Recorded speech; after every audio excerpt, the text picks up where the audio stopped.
যে তিন জোটের রূপরেখার উপর ভিত্তি করে শত শহীদের রক্তের উপর দাঁড় করিয়ে তিন জোটের রূপরেখা হলো। আমি কাউকে খাটো করতে চাই না, কিন্তু আমাদের রাজনীতিবিদদের ক্ষমতায় যাওয়ার আগে এক কথা, ক্ষমতার পরে তো আরেক চেহারা আমরা বারংবার দেখেছি। আপনি আওয়ামী লীগ 2014 যদি নির্বাচন দিত, ব্যাপকভাবে বিএনপি ক্ষমতায় জিতত, আওয়ামী লীগ বিরোধী দল হতো, 60, 70, 35, 40 যা আসন পেত পেত। কিন্তু বিএনপি এমন চাঁদাবাজি করতো 14 থেকে 18 পর্যন্ত যে আবার আওয়ামী লীগ আসতো, আবার 24-এ আওয়ামী লীগ হারতো। আমাদের কথা হচ্ছে রাজনীতিবিদরা কোনো কালে কোনো সংস্কার করেনি, সুতরাং কোনো রাজনীতিবিদদের প্রতি জনগণের কোনো আস্থা নাই সংস্কারের ব্যাপারে। আমি একেবারেই বিন্দু মাত্র অরিক না বিএনপি জামাতের বন্ধুত্ব হচ্ছে না, বিএনপি জামাতের মধ্যে পরস্পর নানা বিষয় প্রতিদ্বন্দ্বিতা হচ্ছে। আমি বাংলাদেশের সংস্কারের বিষয় আমার শ্রদ্ধেয় বক্তা সাকিব আলী ভাই যেটা বলেছেন, একদম আমি তার সঙ্গে পুরোপুরি একমত। এবং আমার বীর মুক্তিযোদ্ধা হাসিন ভাইও যেটা বলেছেন যে ভাই আমি মুক্তিযোদ্ধা না ভাই, স্বাধীনতার পরে উনি ওই যে ওনারা আর্মি থেকে একটা ইয়ে পায়। আচ্ছা ঠিক আছে, আমরা হিল ট্যাক্সের জন্য ভাবি, হিল ট্যাক্সের জন্য আপা, আমরা হিল ট্যাক্সের জন্য ঠিক আছে হাসিন ভাই, সেই অর্থ আপনি মুক্তিযোদ্ধা দেশের স্বার্থেই তো পদবি পেয়েছেন, বাংলাদেশকে বাঁচাতে গিয়ে। পার্বত্য চট্টগ্রামে তো বাংলাদেশের বিরুদ্ধে চক্রান্ত করেছিল ভারত, কাজেই সেই মুক্তিযুদ্ধটি চলমান, মুক্তিযুদ্ধ কিন্তু শেষ হয় না। স্বাধীনতা যুদ্ধ হয়তো 16 ডিসেম্বর বিজয় হয়েছে, মুক্তিযুদ্ধ চলে। তো হাসিন ভাই যেটা বলেছে যে দুর্নীতি দমন কমিশন স্বাধীন করে দেন, দুর্নীতির বিচার শুরু হয়ে যায়, তা আমিও সেটা মনে করি। দেখেন আজকে সমস্ত টেলিভিশনগুলোতে, ইভেন আপনাদের মতো মানে চিন্তাধর্মী টকশোগুলোতে, বা আমাদের বহু, আমরা তো ধরেন কম লেখাপড়া জানা লোক, ডক্টরেটও নাই আমাদের সঙ্গে, যারা ডক্টরেটধারী লোক টোকরা বহু বিশ্ববিদ্যালয় দুনিয়াতে পড়ায়, বিশ্বে পড়ায়, ঢাকায় পড়ায়, সবার এক আলোচনা নির্বাচন কবে, নির্বাচন আগে না নির্বাচন দেরিতে। আমি তো আমার বোঝার বয়স থেকে ধরেন 82-83 সাল থেকে, সাকিব ভাই আমি আপনার চেয়ে ছোট বয়সে, 82-83 সালে স্কুল জীবন থেকে এরশাদের বিরুদ্ধে আন্দোলনে যুক্ত হলাম। তখন থেকেই কানে ভাসে একটি অবাধ, সুষ্ঠু, নিরপেক্ষ, কারচুপিবিহীন নির্বাচনের মাধ্যমেই বাংলাদেশে গণতন্ত্রের পথে যাত্রা শুরু। এবং তখন তো শেখ হাসিনা ফ্যাসিস্ট ছিল না, হাসিনা খালেদা জিয়া একসঙ্গে এক হয়ে আন্দোলন করেছে এরশাদের বিরুদ্ধে। আমরা কেন যেন সব নাটক করে ফেলি। আমাদের ট্র্যাজেডিটা কি? আমাদের ট্র্যাজেডি হচ্ছে মহান মুক্তিযুদ্ধের পর বঙ্গবন্ধুর আমল থেকেই শুরু হয়েছে বাংলাদেশের বিভিন্ন প্রতিষ্ঠানগুলোকে ক্ষতিগ্রস্ত করার কাজ। পাকিস্তান আমলেও যেটুকু বিচার বিভাগ ছিল, বাংলাদেশ হওয়ার পরে সেই বিচার বিভাগ আমরা ধরে রাখতে পারিনি। কিন্তু ট্র্যাজেডি কি? ট্র্যাজেডি হচ্ছে বঙ্গবন্ধু এবং জিয়ার সময় হাইকোর্ট, সুপ্রিম কোর্ট, আপিল বিভাগ, হাইকোর্ট বিভাগ, বা এক কথায় সুপ্রিম কোর্ট যতটা স্বাধীন ছিল, ইভেন এরশাদের আমলেও যতটুকু স্বাধীন ছিল। নির্বাচিত সরকারের প্রধানমন্ত্রী বেগম জিয়ার আমলে তো আইনজীবীরা আন্দোলন করলো, বেগম জিয়া আন্দোলনের মুখে এগুলো ইতিহাস আপনি এখন বলা ধরেন, আপনি তো এখন সব খালি এক তাফিক বললে হবে না। বেগম জিয়ার আমলে দলীয় বিচারপতি নিয়োগের কারণে আইনজীবীরা আন্দোলন করেছিল। 94 সালে বেগম জিয়া 2 জন বিচারপতি নিয়োগ বাতিল করতে বাধ্য হয়েছিলেন। ধন্যবাদ সেই জন্য গণতন্ত্রের আপসী নেত্রী বেগম জিয়াকে। এবং যেটা আবারও আমার সাকিব ভাইয়ের কাছে ধান নিতে হচ্ছে, সাকিব ভাই যেটা বলেছে, স্বাধীন বাংলাদেশে একটাই সংস্কার হয়েছিল, কেয়ারটেকার গভর্নমেন্ট, তত্ত্বাবধায়ক সরকার।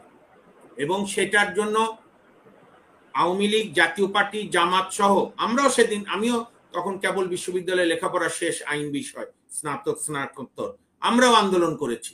কারণ যে তিন জোটের রূপরেখার উপর ভিত্তি করে শত শহীদের রক্তের উপর দাঁড় করিয়ে তিন জোটের রূপরেখা হলো। আমি কাউকে খাটো করতে চাই না, কিন্তু আমাদের রাজনীতিবিদদের ক্ষমতায় যাওয়ার আগে এক কথা, ক্ষমতার পরে তো আরেক চেহারা আমরা বারংবার দেখেছি। ওই যে একটা তারেক রহমান তো বলছেন যে উনি পরিষ্কার, আমার কথা শুনেন, আপনি ব্যক্তিগতভাবে কোনো প্রসঙ্গ টানার দরকার নাই। আপনার আমাদের নির্বাচনে আপনার কি নাম, আগে একটা ইলেকশন, বিটিভিতে একটা অ্যাডভার্টাইজ ছিল যে ইউনিয়ন পরিষদে ভোটের আগে পেপসি খাওয়ায়, 7 আপ খাওয়ায়, ফুস হয়। ভোটের পরে ওই ভোটার গেছে চেয়ারম্যানের কাছে পানি খাচ্ছে, বলে যে স্যার কে আজকে ওই ফুস নাই, ঠুস পাইপ দিয়ে খায়, বলে ওইটা ভোটের আগে ঠুস থাকে, ভোটের পরে তুই পানি খা, চাপা কলের পানি খাও, ওই আয়রন যুক্ত। কাজী এখানে তো বিএনপি আওয়ামী লীগ মাত্রায় কে বেশি ওয়াদা ভঙ্গ করেছে, কে অগণতান্ত্রিক হয়েছে, আওয়ামী লীগ ফ্যাসিস্ট হয়েছে, এইটা নিয়ে দাঁড়িপাল্লা নিয়ে মাপতে পারেন, কিন্তু কোন সরকারই তো সহজে ক্ষমতা ছাড়তে চায়নি। বেগম জিয়া 1996 সালের 15 মার্চ নির্বাচন করে 30 মার্চ জোরদার আন্দোলনের মুখে, আপনারা তিনজনই তখন বাংলাদেশে ছিলেন, আপনি বলেন বুকে হাত দিয়ে হাসিনা আক্তার, তখন বোধহয় আপনি স্কুলে পড়েন, কি পরিমাণ আন্দোলন হয়েছিল। চট্টগ্রাম বন্দর 2 মাস অবরুদ্ধ ছিল, প্রেস ক্লাবে জনতার মঞ্চ করে সারা বাংলাদেশ অচল ছিল। হ্যাঁ, বেগম জিয়ার আমি একটা গুণের প্রশংসা করি, তিনি আরো রক্তপাত এড়ানোর জন্য 30 মার্চ রাত্রে কেয়ারটেকার সরকার বিল পাশ করে দিয়ে উনি ছেড়ে গেলেন, ধন্যবাদ এই জন্য, ইতিহাসে তার স্থান থাকবে। কিন্তু শেখ হাসিনা 96-তে ক্ষমতায় এসে বিচার বিভাগ স্বাধীন করার বদলে বিএনপির বেগম জিয়াকে অনুকরণ করে আরো বেশি দলীয় বিচারপতি নিয়োগ করলো। তারপরে আজকে আপনাদেরকে বলি, খুব অপ্রিয় লাগবে শুনতে, কিন্তু ইতিহাসের খাতিরে সত্য কথা বলা হচ্ছে আমার কাজ, অন্যায়ের বিরুদ্ধে কথা বলা হচ্ছে আমার কাজ। আমার কোনো দল নাই, আমি যখন আমার রাজনীতি আছে বাংলাদেশের পক্ষে, কিন্তু কোনো দলের চামচামি আমি করি না, দলবাজি করি না। আমি যখন এই আপনার টিভি সহ সারা টিভিগুলোতে, অনলাইনগুলোতে শেখ হাসিনার বিরুদ্ধে কথা বলতাম, তখন সুপ্রিম কোর্টে বা আমার আত্মীয় স্বজনরা বলতো কবে তুমি বিএনপিতে জয়েন করবা। আমার এখন কথা বিএনপির পক্ষে যাচ্ছে বলে আপনাদের মনে হচ্ছে, কয়েকদিন পরে দেখবেন বিএনপি যখন ক্ষমতা আসবে তখন বিএনপি বলবে যে আমি আওয়ামী লীগের দালাল বা আমি অমুক পার্টির দালাল। এটাতে আমরা যায় আসে না, নাগরিকের এভাবেই থাকতে হয়। আপনি আমাকে বলেন, একটাবারই শান্তিপূর্ণ বাংলাদেশে ক্ষমতা হস্তান্তর হয়েছে? একবার। কোনবার বলেন তো হাসিনা আক্তার, আপনি বলেন। আমি তো পরীক্ষা দিতে বসি না এখানে। না, তাহলে আপনার এগুলো তথ্য আনতে হবে তো। একবারই শান্তিপূর্ণ ক্ষমতা হস্তান্তর হয়েছে 2001 সালের জুন মাসে। শেখ হাসিনা কেয়ারটেকার প্রধান চিফ জাস্টিস লতিফুর রহমানের কাছে ক্ষমতা হস্তান্তর করেছে, কোনো আন্দোলন লাগেনি।